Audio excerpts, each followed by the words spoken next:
8:49 minutos de la mañana. Hoy temprano estuvimos detallando un poco con Danilo esta situación que sinceramente en muchos casos muchos televidentes nos han mencionado ya a través de diferentes vías de comunicación. Han quedado un tanto asombrados, por qué no decirlo perplejos, frente a una decisión judicial en la que se involucró a una adolescente a la que se hizo retornar con su madre en medio de toda esta situación que se generó en el centro, en la UTU, donde la niña denunció que era abusada por su padre y por su tío abuelo. Siguiendo los protocolos, se llama supuestamente a un adulto referente, se termina hablando con una tía que lo que hace es llamar al padre para decirle de la situación. El padre aparece en el centro, castiga a la niña, también tiene violencia con una docente del centro de estudios y se lleva a la niña de allí. La decisión judicial, restricción para el hombre, no poder acercarse a la niña, pero la niña retorna a la adolescente a su hogar con una madre que, según se ha dicho, era conocedora de la situación que se estaba viviendo, encubriendo en definitiva lo que la niña está denunciando ahora. Vamos a recibir a Andrea Tuana de la ONG El Paso para tratar de entender un poco más, saber también lo que Andrea de repente conozca del caso, que a priori, como decíamos recién, no solamente a nosotros, sino a muchos de ustedes a través de una gran cantidad de mensajes, los ha dejado un tanto asombrados. Es una presentación de Cortifast, ventas, colocación y reparación. Cortifast, líderes, 0800 2678, www.cortifast.com.uy.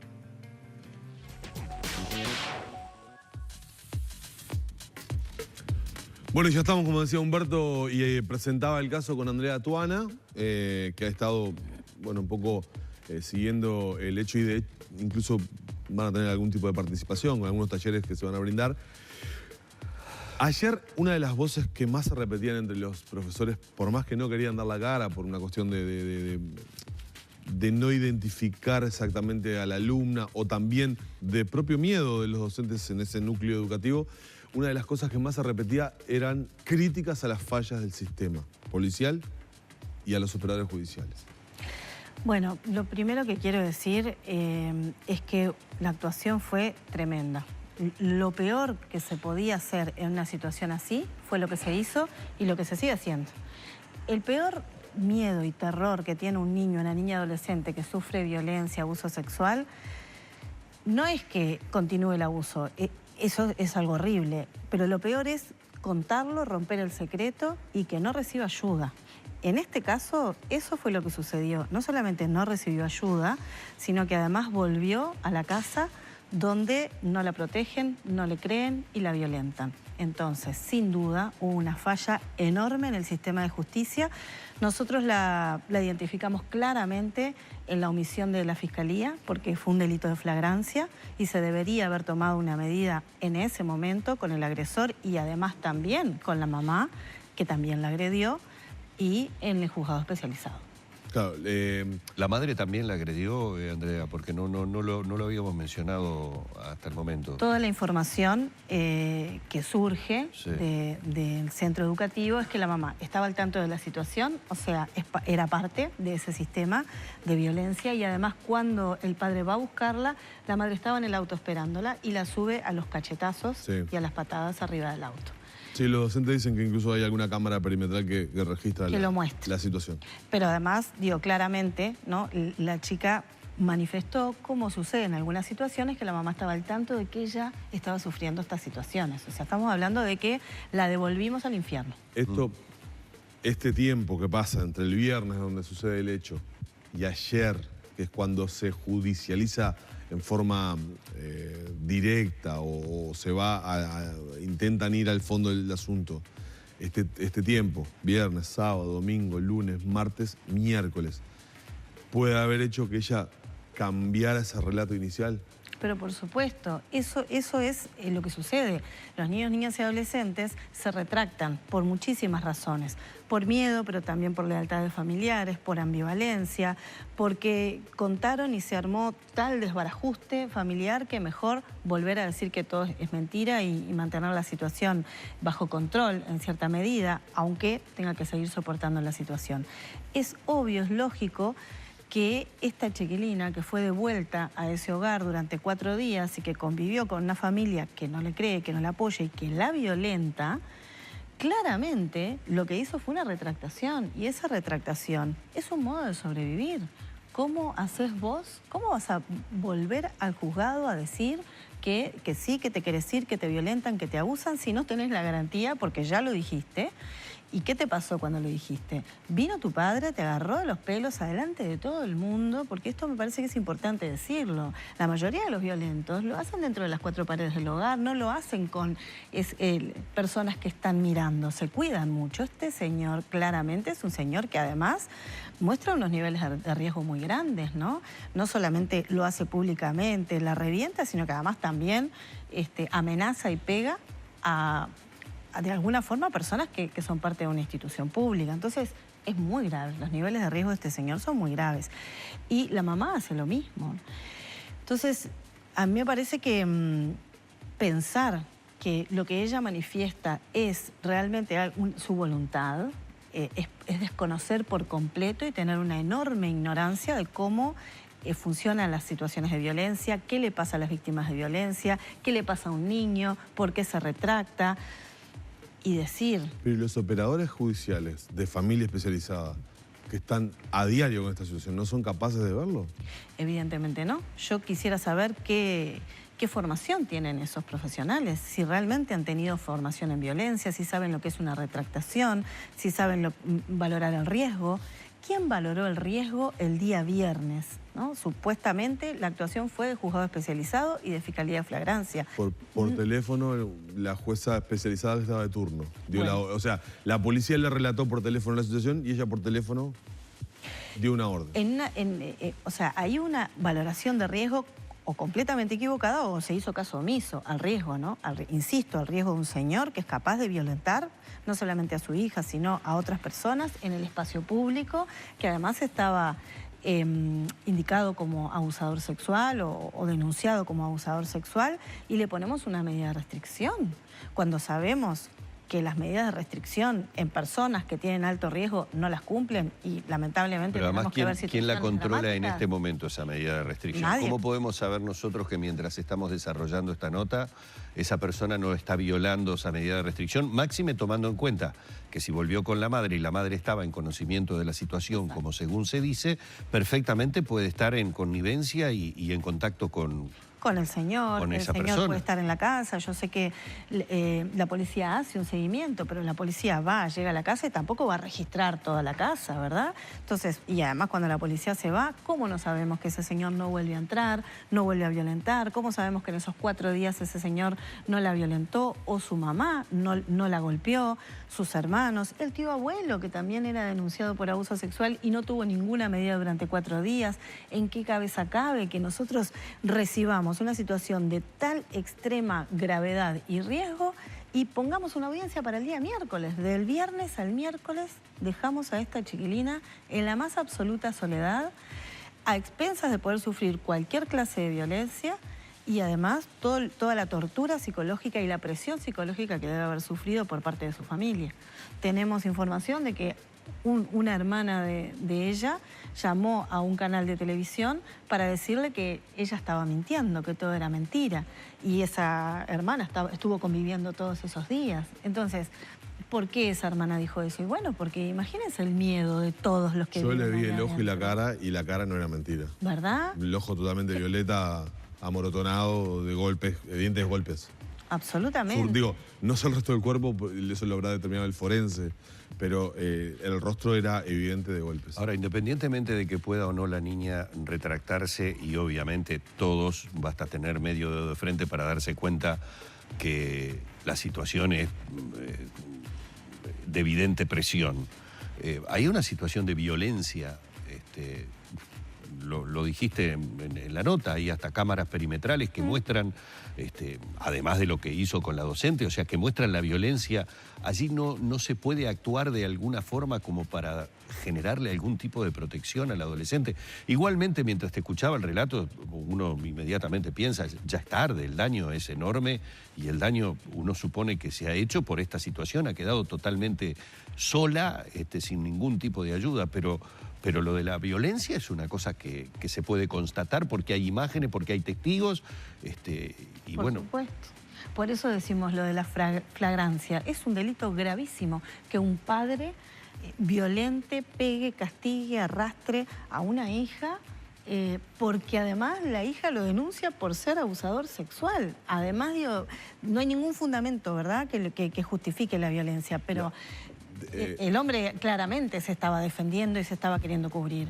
Está bien el apunte que hace producción, que la defensora pública dice que no surge del expediente que existiera un riesgo y por eso se hace caso al pedido de la joven de volver. Por eso, digamos, lo que pasa que la abogada pide o la jueza determina que vuelva con la madre. La palabra no surge del expediente, ¿no? Y habría que saber cómo valoran el riesgo. ¿Cómo se está valorando el riesgo? Porque en muchas otras situaciones en las que se valoró mal el riesgo, los agresores terminaron matando a sus hijos porque hubo un juez, una fiscal que consideró que del expediente no surgía riesgo y le dio la visita al niño con el agresor. Entonces, nosotros lo que estamos denunciando es que el sistema de justicia no sabe valorar el riesgo, lo valora mal y es responsable de muchas situaciones que terminan trágicamente como esta. No estamos lamentando una muerte ni estamos lamentando que se siga reproduciendo el abuso sexual, aunque no lo sabemos. Pero lo que estamos diciendo es que esa chiquilina fue devuelta al infierno, fue devuelta al lugar donde ella pidió, por favor, desesperadamente, con una angustia enorme, que se la saque de ahí. Y que además quería irse al tribal, el tribal que está denunciado, ¿no? El tribal que ya sabemos todos las situaciones horrendas que los chiquilines viven ahí, bueno, que hoy el INAU está tratando de hacer un esfuerzo importante por cambiar. O sea, esa chiquilina, cualquier cosa menos estar en esa casa. Entonces, que venga a decir la abogada defensora que no surgían elementos del expediente de que existiera riesgo, realmente a mí me parece una tomadura de pelo, me parece una liviandad y me parece que el sistema de justicia tiene que hacer algo para poder cambiar.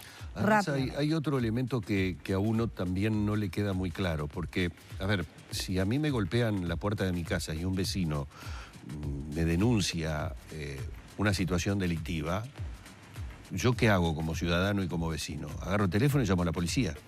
Sin embargo, en este caso estamos hablando de que la niña denuncia un abuso sexual, que es un delito gravísimo, y el supuesto protocolo que tiene la enseñanza en nuestro país es llamar a un adulto referente que tiene que ser el niño el que lo proporcione, pero si no encuentran a ese adulto referente, ¿no sería lo lógico que frente a una denuncia de ese tipo, más allá de hacerle ver al adolescente la gravedad de lo que está denunciando, las denuncias se hiciera a nivel policial porque uno no sabe con el material que se puede estar manejando? Bueno, los protocolos son guías y en los protocolos lo que no nos dan paso 1, paso 2, paso 3, nos dan escenarios, ¿no? Frente a este escenario de alto riesgo como la situación de abuso, hay varios caminos que el centro educativo puede tomar. Llamar directamente a la seccional, ir con la adolescente directamente a hacer la denuncia. Siempre es mejor hacerlo en las unidades especializadas porque son funcionarios policiales preparados para esto. Bueno, pero todas las seccionales tienen la obligación de atender estos casos. Aparentemente se hicieron 2 denuncias, una por violencia contra la docente en la 21 y otra que se habría intentado cursar en violencia especializada, pero fueron a parar todas las 2 denuncias a la 22. Fue un tema de jurisdicción. Bueno, a ver, todas las seccionales policiales tienen la obligación de tomar esto y de actuar adecuadamente. Obviamente las unidades especializadas tienen personal especialmente formado y por eso decimos que es mucho mejor que las personas vayan ahí. Otra de las cosas que se puede hacer también al centro educativo es llamar a emergencia móvil, si es que cuenta el servicio educativo con emergencia móvil, y trasladar al adolescente, internarla o al niño en un centro de salud hospitalario. ¿Para qué? Justamente para protegerlo. Esto en los casos de alto riesgo de de abuso sexual. Pero también el protocolo indica que sería bueno que todo ese proceso se hiciera con un adulto referente de confianza. ¿Por qué? Y bueno, porque necesitamos un adulto que acompañe, que contenga, que de alguna manera haga todo este proceso en forma conjunta con el centro educativo. Esto fue lo que se procuró desde el centro, buscar a alguien, un referente de la niña. Lo que sucede es que en este caso, para reiterar un poco cómo fue la historia, esta persona que es contactada, que es una tía, lo que hace en realidad es comunicarse con el padre. Bueno, exactamente. Entonces, ese referente no solamente falló porque no dio apoyo, sino que alertó. Entonces, yo creo que, y además, involucrar a esa adolescente y a la niña en todo el proceso, preguntarle, es parte de devolver un poco de control a la situación y de que la adolescente sienta que también puede ir guiando junto con los adultos que la van a proteger. Entonces, me parece que la actuación del centro educativo fue una actuación muy buena, en el sentido de que pretendió tener todos los elementos para que la situación sea lo mejor posible. Siempre genera una angustia tremenda, imagínense, en un educador tener que estar recibiendo este relato. O sea, ya es una situación... Ahora, ¿de qué nos sirve lo que hemos insistido tantas veces, Andrea, en más de una conversación sobre lo importante de la detección temprana de determinadas situaciones en niños, en niñas? ¿De qué nos sirve si el resultado termina siendo este? Porque, digamos, el centro trata de acompañarla y terminan los docentes expuestos hoy con esta orden de restricción. Claro, digo, con esta orden de restricción que incluye al centro educativo por temor a las represalias que este hombre pueda tomar. Y sí. Digo, al final de cuentas, es de loco. Sí, todo el sistema, como bien dijiste al principio de la entrevista, todo el sistema realizó u operó, digamos, salvo en este caso de lo del centro, de la forma en que no debemos hacerlo. Exacto. Mientras tanto, la niña sigue yendo, ¿sabés si sigue yendo, concurriendo a clases? No. ¿Se sabe algo de ella? Yo tengo entendido que pidió irse de la UTU. No sé si esto es exactamente así, pero tengo entendido, por lo que me dicen algunos docentes, que ella pidió salir de la UTU, que además esto también es lo que pasa, cuando los padres se sienten que el centro educativo los denuncia, sabe lo que está pasando, los cambian. Justamente, ¿no? Para cortar todo vínculo con las personas que generan protección. Pero entonces, suponemos que la defensora, en este caso, que es quien supuestamente no, digo, la producción mantuvo un contacto con ella y dijo que no surgía del expediente el nivel de riesgo. La defensora es la que tiene que hacer un seguimiento de la situación del adolescente en este momento. Y el proceso sigue. Hay pericias, o sea, la investigación se va a seguir haciendo. Lo que pasa que Claro, estos son resoluciones de contingencia, digamos. Exacto. Exacto. Proceso más largo. Después de 4 días, donde la impunidad fue total, después de 4 días, donde ella estuvo en una casa donde seguramente fue violentada o por lo menos presionada, yo, si hoy me tengo que enfrentar a ella o a cualquier otra persona que haya pasado por esta situación, ¿cómo le voy a pedir que me cuente, que me hable, que me diga realmente lo que le pasa y lo que siente? Si no le puedo garantizar absolutamente nada. Entonces, esto también, además de este caso concreto, que además los operadores de justicia quieren que se deje de mediatizar, que dejemos de hablar. Eso quería mencionártelo, porque por un lado los docentes, que son los que sacan a luz esta situación, que son los que hacen la denuncia correspondiente, no se querían involucrar mucho, no querían dar la cara, no querían brindar testimonio, te lo contaban bajo cuerda, ¿no? Por temor a la exposición, por temor a la situación del entorno familiar. Digo, de hecho, piden cautelares, ¿no? a la hora de declarar ante la jueza. La defensora ayer, previo a la nota, nos contó un poco lo que había sido la resultancia de la audiencia, pero nos dijo, para entender que ella está pidiendo que se le baje la exposición al tema, hablemos en forma acotada. Salían algunos abogados que estaban participando en la audiencia y nos decían, la jueza no quiere saber de nada, no quiere que hablemos, nos prohibió hablar cuando estemos en la calle. De hecho, a los periodistas se nos impidió ingresar al recinto, ¿no? Bueno. O sea, uno se daba cuenta de que había una cuestión de tratemos de no hablar mucho. Exacto, 2 cosas. No es fácil hablar y dar la cara. De hecho, las personas que salimos a hablar siempre tenemos algún tipo de represalia, siempre tenemos algún tipo de presión, críticas por todos lados, entonces no es fácil salir a hablar en este momento y es muy conveniente el silencio, es muy conveniente que todo esto quede, ¿no?, otra vez escondido para los operadores, que son los que han actuado de la peor forma posible. Entonces no vamos a dejar de hablar, vamos a seguir hablando porque no existe más revictimización. Toda la revictimización posible ya, el sistema ya se lo generó a esta adolescente. La puso en la peor de las situaciones. Entonces nosotros vamos a seguir hablando para que esta situación de esta adolescente de alguna manera se pueda cambiar y se pueda mejorar, y vamos a seguir hablando por todos y todas las adolescentes que viven estas situaciones, porque si alguien está mirando esto y está sufriendo una situación de violencia y no se anima a contarlo por lo que va a pasar, ¿cuál es el mensaje que le está dando el sistema? ¿Qué garantías tiene, no? ¿Qué garantías tiene? No sabemos.